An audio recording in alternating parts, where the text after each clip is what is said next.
Ils sont au nombre de 26 bénéficiaires de bourses de doctorat et sujets de recherche de l'Agence belge de développement. Ces lauréats boursiers étaient présentés à Kinshasa dans le cadre du programme de renforcement des capacités organisationnelles pour l'octroi des bourses. Au cours de cette cérémonie, quelques sujets de recherche et de doctorat étaient également présentés afin de faire comprendre à l'assistance l'essence et le bien fondé de la recherche.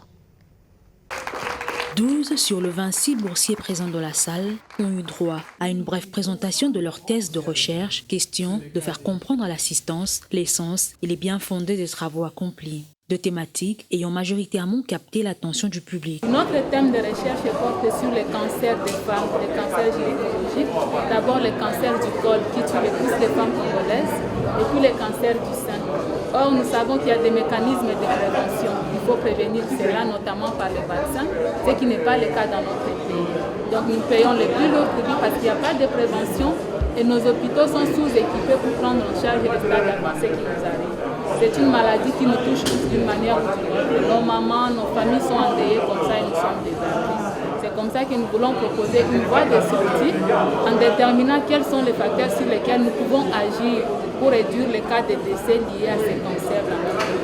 Ces bourses, estimées à plus de 1,5 million d'euros, sont octroyées dans le cadre du programme de renforcement de capacités institutionnelles, une série de nouveaux programmes mis en œuvre par l'Agence belge de développement dans l'objectif de renforcer les compétences des hommes et femmes agents du développement au niveau des secteurs prioritaires tels que la santé. Très fréquemment, pour tout ce qui est bourse, ministère de la Santé, ils sont très présents. Je pense que c'est parce que peut-être ils ont eu beaucoup d'opportunités et donc ils sont déjà en avance pour développer ces initiatives de recherche et donc ils ont déjà des sujets de thèse intéressants. Voilà. J'ai l'impression qu'on a pendant très longtemps poussé les candidats de la santé et c'est pour ça qu'on voulait quand même aussi qu'il y ait d'autres types de candidats, mais on est aussi confronté à la qualité aussi des dossiers, donc c'est tout un équilibre à avoir.